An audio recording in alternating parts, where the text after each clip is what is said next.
विचार चल रहा था श्रेय शब्द को लेकर ना। श्रेय से यहां पर तो वाक्य में स्वर्ग भी इष्ट नहीं है। क्यों, क्या कह रहे हैं यहां? धर्म्याद युद्धात श्रेय अन्य क्षत्र से न विद्यते। माने धर्म युद्ध से बढ़कर कोई श्रेय तुम्हारे लिए नहीं है। अर्थात क्या? धर्म युद्ध ही तुम्हारे लिए श्रेय है। माने युद्ध को ही श्रेय कोटि में ले लिया, युद्ध को ही श्रेय कोटि में ले लिया। क्यों ऐसे कह रहे हैं? क्योंकि ये जो श्लोक है विजय पक्ष का है, अगला श्लोक है पराजय पक्ष का।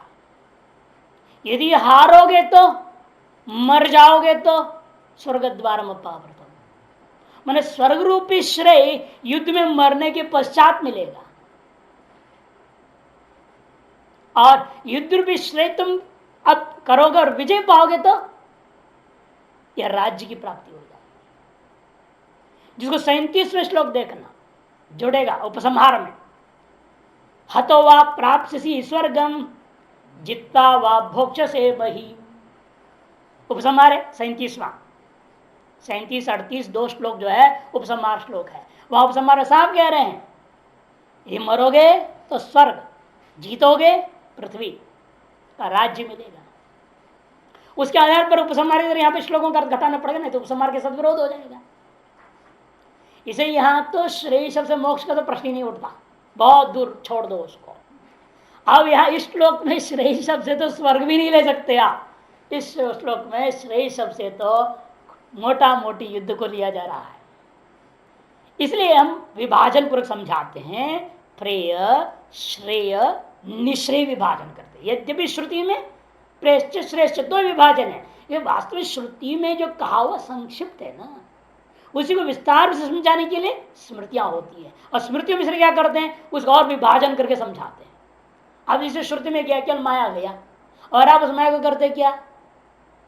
अविद्या माया दो विभाग कर देते हैं। अविद्या में भी विद्युत सत्व, मलिन सत्व, अविद्या विभाजन करते ना। ये कहाँ श्रुति में है? कोई पूछेगा तो क्या प्रमाण है हमारे पास? कोई श्रुति में है?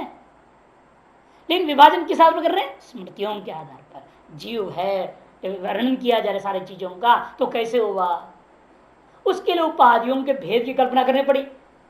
जब उपाधि भेद कल्पना करना पड़ता है तो व्यवस्था दी जाती है। उसी प्रकार यहां पर भी वहां तक कहते श्रेय एक ही ले लिया, मोक्ष भी उसी में आ गया, स्वर्ग भी उसी में, सारा उसी में लिया जा रहा है मान लेते हैं। अथवा हम क्या करते हैं, प्रेय कोटि में स्वर्ग है, ब्रह्मलोक पर सारा प्रेय कोटि में डाल देते हैं। ब्रह्म भुवना लोक का पुनरावर्तन अर्जुन है ना, ये सारा का सारा डाल देते हैं हम लोग प्रेय कोटि में, और श्रेष्ठ एकमात्र मोक्ष लेते हैं श्रुति में, कठोपनिषद। लेकिन यहाँ उसका विस्तार है, समझाने क्या करना पड़ता है, वैसा नहीं है। यहाँ श्रेय शब्द से वर्तमान श्लोक में तो युद्ध है, और उस युद्ध रूप आश्रय से मिलेगा क्या? विजय होने पर पृथ्वी का राज्य मिलेगा, और हार जाएंगे, मर जाएगा तो स्वर्ग द्वार में पावृत। ये व्यवस्था समझना। भाष्यम स्वधर्मम इति, स्वधर्मम अपि, स्वधर्म क्षत्रिय धर्म युद्धम तम अपि अवेक्ष इत्यादि देख चुके हैं हम। कहां तक गए थे? धर्मार्थम प्रजारक्षणार्थं चैति पृथ्वी जय द्वारेण। देखो स्पष्ट करें ना भाष्यकार, इसलिए यहीं पर चल रहा था। स्वाभाविका धर्माद आत्म स्वाभाव्याद इत्युप्राय। धर्म्यात् मने क्षत्रिय स्वाभाविका धर्माद, क्षत्रिय का जो स्वाभाविक धर्म से अपने आत्म अपनी जो आत्मस्वभाव में क्षत्रिय का स्वभाव की वजह से यह अभिप्राय। तच्च युद्धम, वह श्रेय रूपा धर्म से जो हटा नहीं है, वह जो युद्ध है, उस युद्ध को पृथ्वी जय द्वारे न धर्मार्थम, उस युद्ध लड़ोगे और विजय पाओगे तो उसे क्या होगा? पृथ्वी परिजय द्वारा प्राप्त करना हुआ। और पृथ्वी परिजय के प्राप्ति के द्वारा धर्मार्थम प्रजारक्षणार्थं, धर्म के लिए और प्रजा रक्षा के लिए अपने सब कुछ करना है, अपने भोग के लिए नहीं, अपने जो है ऐश्वर्य भोग करने के लिए नहीं। क्षत्रिय को युद्ध लड़ना धर्मी है उस दृष्टिकोण में, जिस दृष्टिकोण में वह लड़ रहा है। किस लिए? प्रजा रक्षार्थम लड़ रहा है और स्वधर्म पालनार्थम लड़ रहा है। इसीलिए यहां पर जो अनेक प्रकार लोग विचार करते हैं कि याज्ञवल्क्य स्मृति में कह दिया युद्ध से बड़ा पाप नहीं है, युद्ध तो लड़ना ही नहीं चाहिए। और महाभारत में शांति पर्व में कहा युद्ध तो कभी नहीं लड़ना, साम दान भेद के द्वारा काम चला लो, दंड में मत घुसो, दंड मत करो। दंड को तो निकाल दिया शांति पर्व प्रसंग में, तीन ही बोला, साम दाम भेद, इसके द्वारा व्यवस्था निपटा लो, लड़ो मत, भले अपना कुछ देना पड़े दे दो, लड़ाई मत करो। वही हम लोगों के यहाँ कुछ क्षत्रिय लोग बैठे जो मूर्ख लोग किए भी थे सरकार वाले, हाँ दे दिया वो गाजा पट्टी उतना हिस्सा दे दो, पट्टी ने उतना दे दिया बांग्लादेश को, अरे क्या लड़ना, छोड़ो छोड़ो, वो कारगिल और उधर दे दो, छोड़ दो, आ जाओ सब लड़ाई बंद करो, खाओ पियो। नहीं वो गलत गलत लगा रहे हैं, वो किसके लिए कहा जा रहा है नहीं समझ रहे हैं, किसके लिए वो चीज है और किसके लिए युद्ध को स्वधर्म कहा जा रहा है ये समझना चाहिए। विभाग को सम्यक समझनी चाहिए, नहीं समझ के सारा गड़बड़ हो जाता है। उसको जाएंगे टीका में, धर्माद अनपेतम, इसलिए उसको धर्म से अनपेत है, परम धर्म्यम, सर्वोत्कृष्ट धर्म माना जाएगा उसको। तस्मात् धर्म्याद युद्धात् तार्श, धर्म से हटा नहीं, उस प्रकार के युद्ध से श्रेयो अन्यत क्षत्र से, दूसरा कोई क्षत्रिय के लिए श्रेय नहीं है ही, यहाँ यस्मात् अर्थ में है क्योंकि श्रुति इसमें प्रमाण है। श्रुति साफ कहता है ये युध्यन्ते प्रधने शिशुरास, जो लोग प्रधनेशो युध्यन्ते, प्रधन में युद्ध भूमि में जो युद्ध लड़ते हैं वे अत्यंत शूर है, यही अत्यंत शूर है। जो पलायन करे और अनेक हेतु दे करके छोड़ देवे वो नपुंसक है, आगे कहेंगे नपुंसक करके उसको, है ना। अकीर्ति कर्म में आएगा तीन पक्ष, अब चल रहा अस्वर्ग्यम, अस्वर्ग्यम की व्याख्या चल रही है 31, 32, 33। श्लोक निपटा लो अगला, उसके बाद ही जाएंगे। ये दृच्छया चोपन्नम स्वर्गद्वारम अपावृतम सुखिन क्षत्रिया पार्थ लभन्ते युद्धमीदृशम, ये दृच्छया चोपन्नम, क्योंकि यहां पूर्व पक्ष में अर्जुन इतना कह सकता है ये जो आपने कहा धर्म्याद्याश्रय अन्य विद्यते क्षत्रिय, ये तो जये सती, क्यों जय होने पर क्या होगा, आपने कहा धर्मार्थम प्रजारक्षार्थम, ये तभी ना होगा जब जीतूंगा, हार जाऊं तो फिर तो नरक जाना पड़ जाएगा। कि उसको बांधवों को मार के हार मारने के लिए खड़ा हुआ, कुछ को मारा भी होगा, मारते मारते खुद मर गया तो नरक में जरूर जाना पड़ जाएगा। तब भगवान कहते नहीं नहीं, तो लड़ते लड़ते मर जाएगा ना तो नरक वास्तु कभी नहीं होने वाला है। हाँ, फलम जय सैत फलम अस्तु पराजित न किंचित चेत उत नरकम एवं चेत आह यदया चोपबन्धम, च यहाँ एव अर्थ अवधारण अर्थ में है, च यहाँ पर दिया है एव अवधारणे, यदृच्छयैव उपपन्नम, न तो स्वेनैव आपादितम, अपने से तुमने ये युद्ध की स्थिति को उत्पन्न नहीं किया ना, आप स्वयं लड़ने आगे बढ़ते हो, स्वयं ही लड़ने की स्थिति को पैदा करते हो तो गलत है, किसी स्वार्थ आदि को प्रवृत्त होकर के। और यदृच्छा से आया हुआ है, यदृच्छा मैंने अप्रार्थित यही वो उपपन्न, बिना चाहे ही स्वतः ही टपक गया आपके साथ, जबरदस्ती सर पर चढ़ा हुआ। कई लोग होते हैं हाँ अतिथि बन जाते जबरदस्ती, मानो मानो मानो न मानो मैं तेरा मेहमान, जबरदस्ती। वैसे जबरदस्ती हम थोड़े लग रहे किसी का पीछे युद्ध करने वाले, हम तो चाहते थे युद्ध ही ना हो। अनेक प्रकार से दुर्योधन को समझाने की कोशिश किया गया, दूत रूपेण कृष्ण को भेजा गया शांति दूत के रूपेण, 5 गांव दे दो, राज्य का आधा नहीं, 1/4 नहीं, 1/3 नहीं, 1/8 भी नहीं, 5 गांव दे दो बस, हम खुश रहेंगे। उसने कहा नहीं, सुई का नोक के बराबर नहीं मिलेगा। तो मजबूर किसने किया युद्ध को, हम लोग नहीं ना, अर्जुन आदि तो नहीं किया, तो उसने। इसीलिए अर्जुन के दृष्टिकोण से युद्ध क्या है, यदृच्छया उपपन्नम, और दुर्योधन दृष्टिया स्वेच्छया संपादितम, अपनी इच्छा से पैदा कर लिया युद्ध अपने खोपड़ी पे जबरदस्ती। ये दृष्टि अलग अलग है। अर्जुन को समझा रहे इसलिए यदृच्छया उपपन्नम कहना पड़ता है, दुर्योधन दृष्टिया ये स्वेच्छा संपादितम कहना पड़ेगा। ये तुम्हारे लिए यदि स्वेच्छा संपादित होता तब तो तुम्हारा स्थिति हो सकता है मरोगे तो नरक चले जाते या पाप लग जाता, कुछ ना कुछ हो सकता था, लेकिन तुम्हारे स्वेच्छापूर्वक संपादित नहीं है। यदृच्छया उपपन्न होने के नाते स्वर्ग द्वार पावृतम, तुम्हारे स्वर्ग का द्वार खुला है इस समय। अतः हे पार्थ, संबोधन जानबूझ के दिया जा रहा है, अपने स्त्रैण स्वभाव को त्याग दो। ये जो स्त्री स्वभाव आ गया है, ज्यादा पाप उप करके चिंता स्त्री करती है ना, पुरुष कम सोचता है, पाप उप जो है कर बैठता है धड़ दौड़ करके, उसको इतना नहीं चिंता होती है।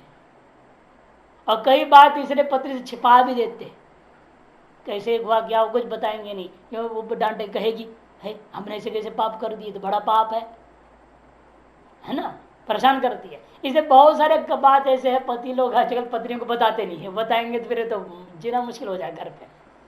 हम कैसे कमा के ला रहे हैं क्या उसका, तुम क्या मतलब है, कहीं से भगवान ने दिया लो खर्च लो छुट्टी, पूछो मत कहाँ से आया, घूस से आया कि डकैती से है कि कैसे, मत पूछो। करते हैं ना आजकल लोग, व्यवहार देखने को मिल रहा है संसार में। तो इसलिए कहते हैं कि भाई ये जो है सुखी, आप जी जो स्त्री स्वभाव है तुम्हारा, हर बात में झुट्टे जो है, धर्म में भी पाप देख रहा है, पुण्य में भी पाप दृष्टि करने लग गए हो, ये तुम्हारा ठीक नहीं है व्यवहार, हर चीज आप पाप पाप सोचना। इस स्त्री स्वभाव को छोड़ो और क्षत्रिय सुखी न लबंते ईदृशी युद्धम प्राप्य, एतादृश को प्राप्त करके क्षत्रिय लोग तो सुख को हो सुखी हो जाते हैं, और तू दुखी होके बैठ रहा है, अक्षत्रिय स्वभाव में जा रहे हो, ये ठीक नहीं है। अर्थात तुम अपने क्षत्रिय स्वभाव को त्यागना मतलब क्या, स्वधर्म को त्यागना, स्वधर्म के त्यागने का मतलब स्वर्ग से हट जाना, स्वर्ग रूपी फल प्राप्ति से दूर हो जाना, इसलिए अस्वर्गित कार्य तुम कर रहे हो। अतः हे पार्थ संबोधन है।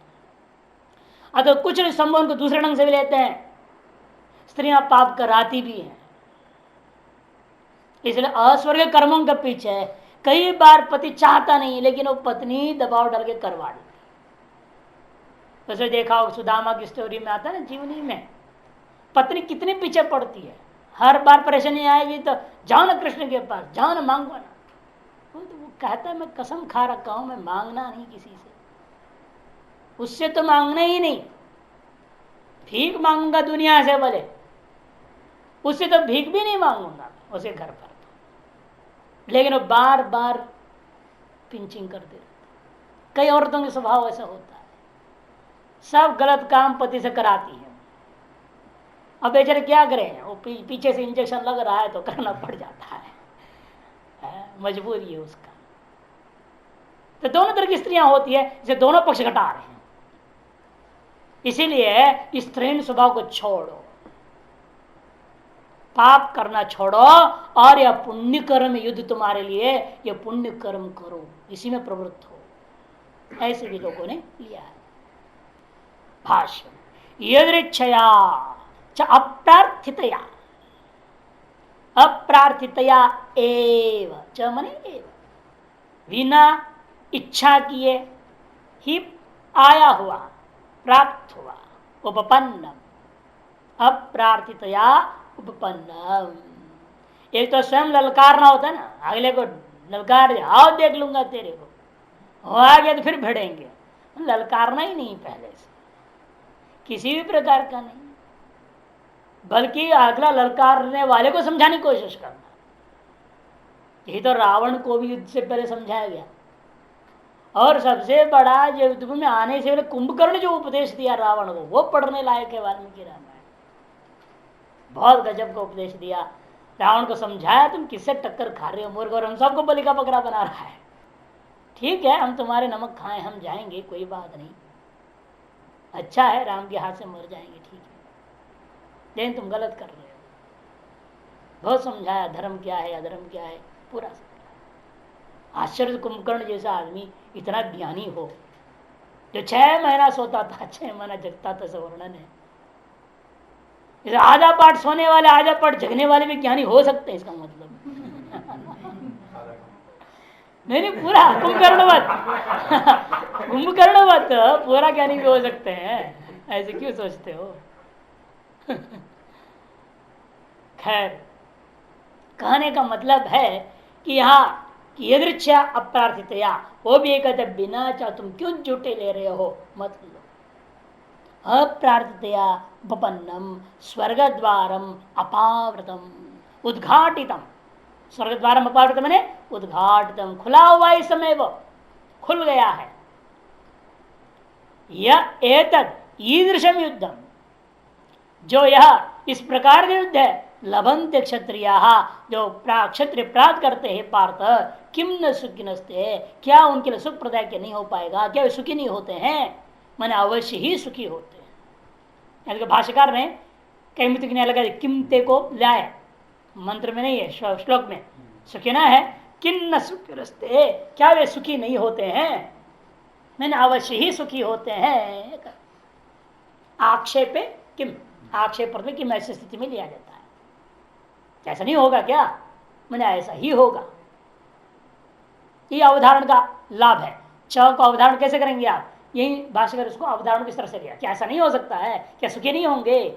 मैंने अवश्य ही होंगे, ये अवधारण का लाभ। अच्छा देखिए नीचे व्यवस्था अभी जो बोल रहा था, तथा च मनु आहवेश मिथोन्योन्यम जिघान संतो महीक्षितः युध्यमान परं शक्त्या स्वर्गम यांत्य परामुखाः।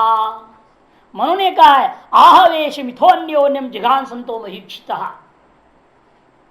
पृथ्वी की इच्छा से जो परस्पर लड़ने की से इच्छा से लड़ रहे हैं, जो मारने के लिए दौड़ रहे हैं, जो उनको युद्ध में आवेश युद्धमान संत विद्यमान परम शक्तिया, सर्वोत्तर शक्ति के द्वारा लड़ते हुए मर भी जाए तो स्वर्गम यान्ति अपरामुख, तो स्वर्ग जरूर जाएगा। ये परामुख नहीं होता है तो ये स्मृति कह रही है मनु। लेकिन दूसरे तरफ मनु ने और भी कहा गुरुं वा बाल वृद्ध वा ब्राह्मणं वा बहुश्रुतम आततायनम आयांतम हन्यादेव विचारयन् आततायनम आयांतम अपि वेदांत पारगम जिगांसंतम जिगांसीयात् न तेन ब्रह्महा भवेत् नातताई वदे दोषो हंतुर्भवति कश्चन।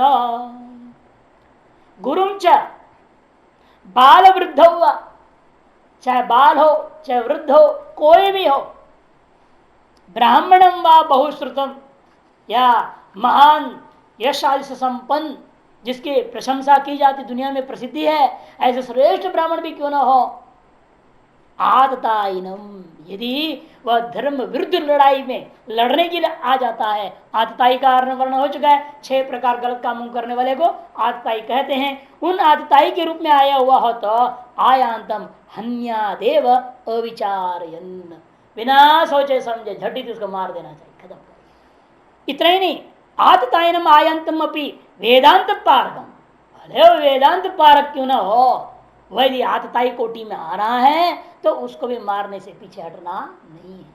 और उससे जिगांसंतम जिगांसियात न तेन ब्रह्महा भवेत्, ऐसे मारने के लिए आया हुआ, मारने की इच्छा से आए हुए को आप यदि मार देते हैं उससे ब्रह्म हत्या का दोष भी लागू नहीं होता। न आतताई वधे दोषो हंतुर्भवति कश्चन, आतताई के वध में किसी भी प्रकार का दोष नहीं लागू होता, ऐसे मनुस्मृतिकार ने कह दिया। लेकिन ठीक विरुद्ध में दूसरा क्या कह रहे हैं, नहीं नहीं, स्मृत्योर विरोधे न्यायस्तु बलवान व्यवहारतः, क्योंकि न हिंसा सर्वभूतानि की तरफ कहता है, ब्राह्मणम न हन्याति भी कह रहा है, और ये स्मृति दूसरी बात कह रही है। वो श्रुतियां हैं और ये स्मृति है, परस्पर विरुद्ध है।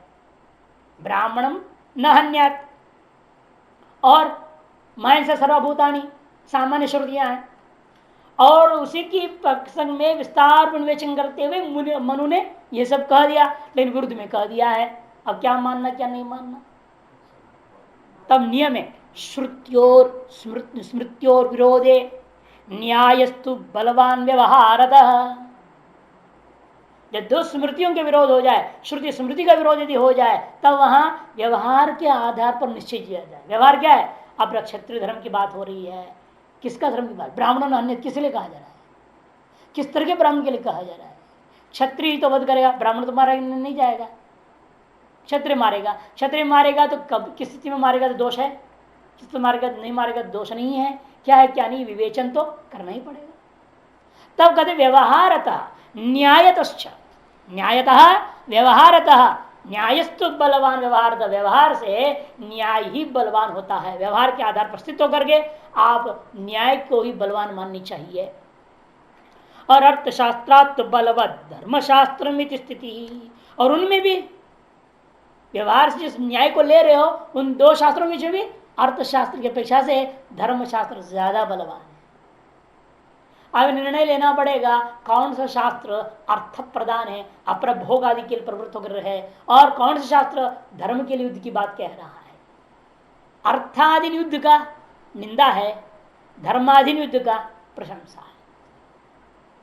जैसे आप भी कहा धर्म्यादिद्दाक्षयो, ये क्या है? ये धर्माधीन जो होता है उसकी प्रशंसा। माने संसार में कोई चीज गलत नहीं है। भगवान वहां काम भी कहते खराब नहीं, धर्माविरुद्ध कामोस्मि कह दिया। बताओ वहां से काम खराब है, काम कहाँ खराब है? लेकिन धर्म अविरुद्ध काम अच्छा है, वो श्रेष्ठ है। और धर्म विरुद्ध काम कुत्ता का जिंदगी जियोगे वो खराब। कब संबंध करना नहीं करना सारा वर्णन है ना। गर्भाधान संस्कार का विधि है, मुहूर्त देखो, पंडित से पूछो जो स्वयं ज्योतिष नहीं जानते हो तो। इसे पहले हर ब्राह्मण इतना तो जानता था कि मुहूर्त देखना। कारण क्या है? इन्हें तो इस काम के लिए कहीं पूछेंगे तो वो लोग क्या समझेंगे, तो क्या गड़बड़ करना चाह रहा है, कि मुहूर्त उसके लिए मांग रहा है, पत्नी से भोग करने के लिए मुहूर्त मांग रहा है, तो बुरा लगता है ना। इसलिए हर पंडित पहले ज्योतिषी हो जाते थे, इतना ज्योतिष जान लेते थे मेरे गर्भाधान संस्कार का मुहूर्त स्वयं निकाल सके। और उसी मुहूर्त में संबंध करना धर्म है, और तद अविरुद्ध काम है वो, अतः वो श्रेष्ठ माना गया। और बिना मुहूर्त देख के संबंध करते पशुवत, वो धर्म विरुद्ध काम है। इस तरह से यहां पर भी समझना है ना। तो क्या है वो? कहते ब्राह्मणम न हन्यातिथि ही दृष्ट प्रयोजन अनपेक्षित धर्मशास्त्र। याज्ञवल्क्य का वचन ये है। अस वचन के आधार पर क्या निर्णय लेना है? आतताई ब्राह्मण वधे भी प्रत्यवायस्ते व, आतताई ब्राह्मणों का वध में भी प्रत्यय जरूर लागू हो जाएगा। या केवल स्मृति के आधार पर, मनुस्मृति के खिलाफ है, दो स्मृतियों के विरोध है, मनुस्मृति और या स्मृति के विरोध हो गया। तो ब्राह्मण वधे भी, क्योंकि प्रत्यवायस्ते व ब्राह्मण न हन्यात् इति दृष्ट प्रयोजन अनपेक्षित धर्मशास्त्र, कि जब दृष्ट प्रयोजन की अपेक्षा नहीं है वो धर्मशास्त्र है। जब दृष्ट प्रयोजन के लिए हो रहा है वो अर्थ प्राधीन हो गया। दृष्ट प्रयोजन क्या है? अपना सुख शांति ऐश्वर्य धन दौलत आदि के लिए किसको मार रहा? ब्राह्मण को मार रहा है। तब क्या हो गया? वो अर्थ प्रदान होकर के प्रवृत्ति युद्ध है वो। इसलिए राज्य लोभ है ना। शुद्ध अर्जुन मैं भी पहले राज्य लोभ से प्रवृत्त हुआ था, इसलिए भगवान नहीं चाहते थे राज्य लोभ से लड़े। ये सारा ड्रामा क्यों रचा है गीता का? कि अर्जुन की प्रवृत्ति भी राज्य लोभ से ही था। वो खुद ही कहा मैं राज्य लोभ से प्रवृत्त हुआ, और भगवान देख रही थी राज्य लोभ से प्रवृत्त होगा तो सारा काम खराब होगा, धर्मयुद्ध नहीं रह जाएगा, धर्मयुद्ध हो जाएगा, फिर ये भी पाप भागी हो जाएंगे, फिर मैं इनके भी पक्ष में कुछ नहीं कर पाऊंगा, सब मर जाएंगे भी। से भगवान चाहते थे इसके द्वारा धर्मयुद्ध कराया जाए, इसके राज्य लोभ को निकाला जाए। जो राज्य लोभ से प्रवृत्ति युद्ध वो अर्थ प्रदान युद्ध है ये नहीं। और जो प्रजारक्षणार्थम जो धर्मार्थ युद्ध है वो धर्म युद्ध है। इसलिए भगवान चाहते थे पंच पांडवों के द्वारा होने वाला युद्ध किंचित भी किसी भी प्रकार का लोभ लालच दुख ऐश्वर्य राज्य आदि की प्राप्ति की इच्छा से ना हो। विशुद्ध अधर्मी है, आतताई है, इनको नाश करना है, बस लक्ष्य इतना ही हो इनका। फल से कोई लेन देन नहीं, हमें राज्य मिलेगा कि स्वर्ग मिलेगा वो भी चिंता नहीं होनी चाहिए। अतः सब उसके अंदर प्रेरणा दी अर्जुन के हृदय के अंदर। ब्राह्मण सर्वा भूतानि यंत्रारूढ़ानि माया खुद कहेंगे तो उसके हृदय बैठ करके नचा दिया। मुझे मेरे रथ को ले चलो, बीच में खड़ा करो, मैं देखूंगा। यह देखूंगा बोला, देखेगा तो फिर उसे बोले नहीं भीष्म द्रोण प्रभु तो देखना, उनको पहले जरूर देखना। ये संकेत करके उसको मोह जगा दिया जानबूझ कर, ताकि हम विवेक पैदा कर सके, ज्ञान पैदा कर सके और उसको धर्म युद्ध में ही प्रवृत्त नहीं पड़ना। इसलिए यहां पर ला रहे देखो कि ब्राह्मणे ब्राह्मणम आलभेत, तब कहते कि भाई वो ठीक है धर्मशास्त्र है, जिगांसम जिगांसियात न तेन ब्रह्मा भवेत, ये जो है स्वजीवन अर्थत्वात् अर्थशास्त्र। वो मारने के लिए इसलिए मैं उसको मारूंगा, मैंने अपने जिंदा रहने के लिए उसको मार रहे हो ना, तो वो क्या हो गया, अर्थशास्त्र माना जाएगा। इसे मनुस्मृति को अर्थशास्त्र कोटि में रख दिया, और ब्राह्मण अन्यात सर्वाणी महंस सराभूतानी और ये की वचन, ये सारी चीजों को धर्मशास्त्र में रख लिया। अब इन दोनों की लड़ाई हुई है, अब किसको मानना है? तब कहते हैं याज्ञवल्क वचन तो दुष्ट प्रयोजन उद्देश्य कूट युद्धादि कृत वध विषय इति अदोष। याज्ञवल्क की जो निषेध कर रहे हैं उन युद्धों के लिए जिसमें दृष्ट प्रयोजन हो, उद्देश्य, अथवा कूट युद्ध कर रहा हो इत्यादि कृत वध विषय, ऐसे जो वध करते हैं उसको कहते गलत है। और मनु जो कह रहा है वो किसके लिए कह रहे हैं? जो दृष्ट प्रयोजन के लिए नहीं कर रहा, आतता ही समझ करके वध करने वाली बात कह रहे हैं, इसलिए वह ब्रह्म हत्या का दोष नहीं लागू होगा। मनु कहता है दोनों का विषय ही अलग है। याज्ञवल्क्य की जो चर्चा कर रहे हैं वो अधर्म युद्धों को कह रहे हैं, और मनुस्मृति जो कह रहा है वो धर्म युद्धों को कथन कर रहा है। दोनों का विषय ही अलग हो गया, अति विरोध नहीं रह गया। याज्ञवल्क्य चनंत इत्यादि इत्यादि भाष्य यदृच्छया च अप्रति अप्रार्थितया उपपन्नं स्वर्गधर्मव्रतम् उद्घाटितम् यह एतदृश ईदृशं युद्धं लभन्ते क्षत्रिया हे पार्थ किम न सुखिनस्ते। क्योंकि एक और विलक्षणता यह भी आप पर संकेत कर रहे हैं, क्षत्रिय सुखी नहीं होते क्या? बार बार ही कहा जा रहा है, क्यों? कारण यह है पूर्वोक्षर में क्या, क्षत्रिय से अन्य न विद्यते, यहां भी करेंगे क्षत्रिय सुखी न। ये संकेत करने के लिए तुम बार बार, तुम्हारे दिमाग में क्या है, युद्ध के भूमि में आकर के स्वजन बुद्धि है, ये तुम्हारी खराब है।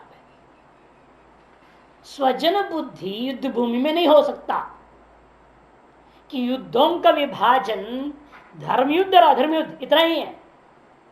स्वजन युद्ध, परजन युद्ध, शत्रु युद्ध ऐसा नहीं विभाजन कहीं। इसे युद्ध भूमि में आने के बाद अगला जो खड़ा है, अधर्म पक्ष में खड़ा है, वह चाहे स्वजन है, चाहे परिजन है, चाहे तुम्हारा मित्र है, तुम्हारे ताऊ चाचा है, चाहे कोई भी है, उसको मारना है।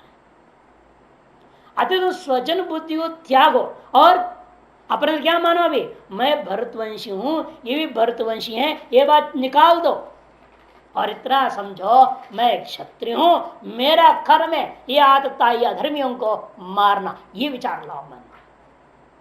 ये तुम अपने आप को भरतवंशी समझोगे तो समस्या खड़ी होगी, तो फिर संबंध आ जाएगा। और संबंध का पीछे ज्यादा महत्व कौन देता है? स्त्री। इसलिए हे पार्थ संबोधन, ये जो शरीर को लेकर के संबंध का महत्व को त्याग दो और अपने एक ही चीज मानो, मैं क्षत्रिय हूं, मेरा लड़ाई करना, धर्म युद्ध करना मेरा कर्तव्य है। इसको संकेत करने के लिए बार बार यहाँ क्षत्रिय शब्द को ला रहे हैं और स्वजन परिजन आदि बातों को काट रहे हैं। क्यों बार बार कहा था स्वजन में कदम महत्वा सुखिन श्याम माधव, कहते कहीं नहीं सुखिन किम न किन्न सुखिनस्ते, ठीक विपरीत जवाब दे दिया ना अभी। उसने कहा सुखिन श्याम माधव, कह सुखिन किन्न थे, क्यों नहीं सुखी होगा? कोई क्षत्रिय होगा तो अवश्य सुखी होगा। ऐसे कहकर उसकी ही बातों को एक एक श्लोक के एक जवाब यहाँ दे रहे, एक तरह से काट कर रहे हैं, हर बातों को काट कर रहे हैं। अब विषय विभाजन पर कुछ कहना चाह रहे, अथ शब्द से ला रहे, इसीलिए यदि भी अस्वर्गम कोटि में ही है, अस्वर्गम का ही यह भी व्याख्या है। एक पक्ष, पहला पक्ष ये था यदि मेरे कहने पर प्रवृत्त हो जाओगे तो जीतोगे तो पृथ्वी, मरोगे तो स्वर्ग। यदि नहीं प्रवृत्त होगा तो क्या होगा? यदि अर्जुन कहे नहीं तुम्हारी बात नहीं सुनता, चाहे धर्म युद्ध है, चाहे अधर्म युद्ध है, चाहे स्वजन है, चाहे परिजन, कोई लेन देन नहीं, मुझे युद्ध लड़ना ही नहीं, ऐसे यदि हट करे तो उसके लिए शुरू करते हैं अथ चेत्तम इमं धर्म्यम संग्रामम न करिष्यसि ततः स्वधर्मम कीर्तिंच हित्वा पापम अवाप्स्यसि। क्योंकि मुमुक्षु को, क्योंकि उसने एक बात तर्क दे मैं संन्यास लूंगा, इसको तुम्हें मुक्त होने की इच्छा है और मुक्त होने की इच्छा है और स्वकर्म को त्याग कर मुक्त होना चाहते हो तो मुक्ति प्राप्त नहीं हो सकती। मोक्ष हो मोक्ष साधने विद्युक्ते स्वधर्म में प्रमादो मास्तो। नियम है मुमुक्षु को मोक्ष साधन रूपेण विधि के द्वारा कथित स्वधर्म में प्रमाद नहीं करनी चाहिए। कि श्रुति की पहले भी याद दिलाया हूं, ब्राह्मणा विविदिशन्ति यज्ञेन दानेन तपसा अनाशक्य। ब्राह्मण लोग उस ब्रह्म तत्व को, आत्म तत्व को जानने की इच्छा किए हैं। कैसे किए हैं? कर्म को छोड़ के नहीं, यज्ञेन दानेन तपसा अनाशक्य। इसलिए कोई मुमुक्ष और अपने स्वधर्म को त्याग दें, यह बिल्कुल महान प्रमाद हो जाएगा। वह न हो वेति मत्वा, यह मानते हुए अब दो तरीका अपनाएंगे भगवान यहाँ, नय और भय, नीति और भय, दो चीज दिखाते हुए उसको प्रवृत्त करा रहे हैं। कैसे कराते देखिए, अधचित्तम इमं धर्म्यम संग्रामम न करिष्यसि। और इसके विपरीत यह धर्म युद्ध को यदि तुम नहीं प्रवृत्त होकर नहीं करना चाहोगे तो तथा स्वधर्मम कीर्तिंच हित्वा पापम अवाप्स्यसि। उससे क्या होगा? तुम अपने धर्म को और अपना कीर्ति को त्याग करके पाप को ही प्राप्त कर जाओगे। पाप ही प्राप्त होगा तुमको। और वो कह रहा है युद्ध करूंगा तो पाप मिलेगा, ठीक विपरीत यहां कह रहे युद्ध नहीं करोगे तो पाप मिलेगा। हर बात उसका बिल्कुल उल्टा भगवान कह देते हैं कि उसके जितने तर्क है सब पूर्व पक्ष है, वो पूर्व पक्ष है। अविवेक वशात श्रुति स्मृति पढ़ा है लेकिन उसका सम्यक विवेक नहीं हुआ तो अस्थान में शास्त्र को प्रवृत्त करा देना है। इसीलिए भगवान उसको सम्यक शास्त्र पर आधारित पर ही होकर सब कह रहे। देखिए यहां भी मनुस्मृति को लाया जा रहा है। इसलिए सच मनुना दर्शिता न कूटैर आयुधैर्हन्याद युध्यमानो रणैर्पून् न कर्णिभिर्नापि दिग्धैर् नाग्निज्वलित तेजनैः न च हन्यास्थलारूढ़ं न क्लीबं न कृतांजलिं न मुक्तकेशं नासीनं न तवास्मीति वादिनं न गुप्सुप्तं न विसन्नाहं न नग्नं न निरायुधं नायुध्यमानं पश्यन्तं न परेण समागतं नायुध व्यसन प्राप्तं नार्तं नाति परीक्षितं न भीतं न परावृत्तं सताम धर्मम अनुस्मरन्। श्रेष्ठ पुरुषों का युद्ध करने की तरीका को स्मरण करते हुए इन स्थितियों में युद्ध नहीं लड़ना चाहिए। पहले गौतम सूत्र बताया था ना मैंने, गौतमी स्मृति का, उसके एक तरह से व्याख्या है मनुस्मृति, विस्तार पर बोल रहे हैं। कहते क्या? न कूटैर आयुधैर, कूटैर आयुधैर, कूट कहते दो तरह जिसको हथौड़ा आदि को कूट कहते, हथौड़ा हैमर वगैरह से लड़ाई नहीं लड़नी चाहिए। हाँ। अथवा वंचना पूर्वक का भी कूट, वंचना पूर्वक किसको मारना नहीं चाहिए युद्ध में। हिम्मत है सामने सामने लड़ो, पीठ का पीछे क्या छोरा मारना। लोग भी कहते ना पीठ का पीछे छुरी मार रहे हो, मुख में राम बगल में छुरी पीठ से छुरी, क्या बात है? तो वो नहीं करना, वो अधर्म पूर्वक युद्ध हो जाएगा। उसको कहते न कूटैर आयुधैर। आयुध का विशेषण कूट लेंगे तो हथौड़ा आदि लेना पड़ेगा, और कूटेर को अलग ले लेते हैं तो वंचना पूर्व युद्ध लड़ना। कूट ही वह आयुध का अर्थ होंगे असमान युद्धम यदि आयुधम, ऐसा अर्थ लेंगे जब आप छल पूर्वक वंचना पूर्वक युद्ध अर्थ लेंगे तो। अन्य युद्धमानो रणैर्पुन, युद्ध करता हुआ रण में अपने शत्रु को ऐसी स्थितियों में कूटैर आयुधैर न हन्यात्, सब जगह हन्यात् जोड़ देना न के साथ। इसी प्रकार न कर्णी भी, कर्णी रूपी एक शस्त्र होते हैं जिसको कहते पुंखधार होते हैं, विलक्षण आकार के बाण, और वो विलक्षण आकार जिस देख आदमी मोहित हो जाएगा, अपना बाण छोड़ेगा नहीं, क्या विलक्षण चीज आ रहा है, बड़ा सुंदर दिख रहा है। नहीं, ऐसा मोहित करने वाला बाणों को छोड़ना नहीं, ठग है, ठग विद्या ये भी एक ठग विद्या है। सुंदर बाण छोड़ दिया और सुंदरता में वो मोहित हो गया, वो बाण उसको मारी देगा। ऐसे काम नहीं करने का। पुंखदार बाणों से कर्णियों के द्वारा मारनी चाहिए शत्रु को, ना भी दिग्ध ही, और विषाक्त बाणों से भी नहीं मारना, जहरीले बाणों से नहीं मारना चाहिए ताकि वो एक बार लग गया वो मरी जाए, ऐसे नहीं करना। लगेगा तो फिर उसको इलाज करेगा, फिर दोबारा लड़ने को अवसर दो उसको। जहरीले बाण, दिग्ध मने विष से लिप्त, दिया उपलेप है, उपदेह लेप करना अर्थ में होता है। दिग्ध मने जहर से लिप्त जो बाण होते हैं उन बाणों से कभी युद्ध नहीं लड़ना चाहिए, शत्रु को मारना नहीं चाहिए, चाहे शत्रु उसको भी नहीं मारना है। दिग्धेर नागरी ज्वलित तेज नहीं, और बाण का नोक इस तरह से बना दिया कि वह अग्नि, मान लो एक तरह से अग्निमुख वाला बाण है, आग जल रहा है, सामने से आग निकलता है, ऐसे मंत्र शक्तियां होती थी।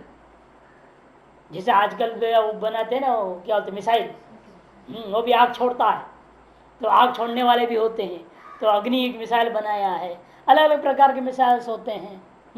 आजकल की भाषा मिसाइल है, पहले भाषा में बाण कहते थे। और आजकल की भाषा में मैकेनिकल मशीन चाहिए, बटन वटन दबाएंगे, नंबर दबाएंगे, खटखट करके जो टुर करके उड़ेगा, तब मतलब मैकेनिकल हो गया, इलेक्ट्रॉनिक और सिस्टम सब इंजन वगैरह लगा कर करते हैं। वो जमाने में यूं लगाई, मंत्र मारा, फट गया, जो कहा वो हो गया। एक का 100 बाण होते थे, आजकल ऐसी मिसाइल नहीं, एक मिसाइल 4 मिसाइल हो जाए, 10 मिसाइल हो जाए, 10 का 100, 100 का 1000, लाख हो जाए, ऐसे नहीं होता। एक का 2 होने वाले बना दिया है, एक की में 2 छोड़ देते, जाने का दुर्गा 2 हो जाते हैं। लेकिन वो ऐसे ही संकल्प से 1000 भी हो जाता था, ऐसे ऐसे बाण भी छोड़ते थे। मंत्र में इतनी शक्ति थी, कौन से बाण को किस मंत्र से छोड़ना, ये सबसे मुख्य शिक्षा थी धनुर्विद्या की। और आज धनुष भी से विचित्र बनाते, आपने देखा होगा नहीं, वो जो ओलंपिक्स वगैरह में होता है ना, वो देखो उसको क्या है, धनुष है क्या है समझ में नहीं आता है, वो में लगे लोहे का मशीन पकड़ रखा है, कुछ ऐसे विचित्र है। बाण भी इस टाइप के बनाते हैं, सब उठपटांग मॉडर्न धनुष बाण, लेकिन उससे भी ताकत है, कोई मंत्र तो है नहीं। तो यहां से मंत्र आदि इसलिए कहते हैं ऐसे अग्नि ज्वलित तेज नहीं, अग्नि जल रहा हो, बाण का नोक पर अग्नि जलता हो, उस प्रकार से चीजों से कभी नहीं लड़ना चाहिए। न चन्या स्थलारूढ़, और स्थल में जमीन पर खड़ा हुआ है उससे भी लड़ना नहीं चाहिए।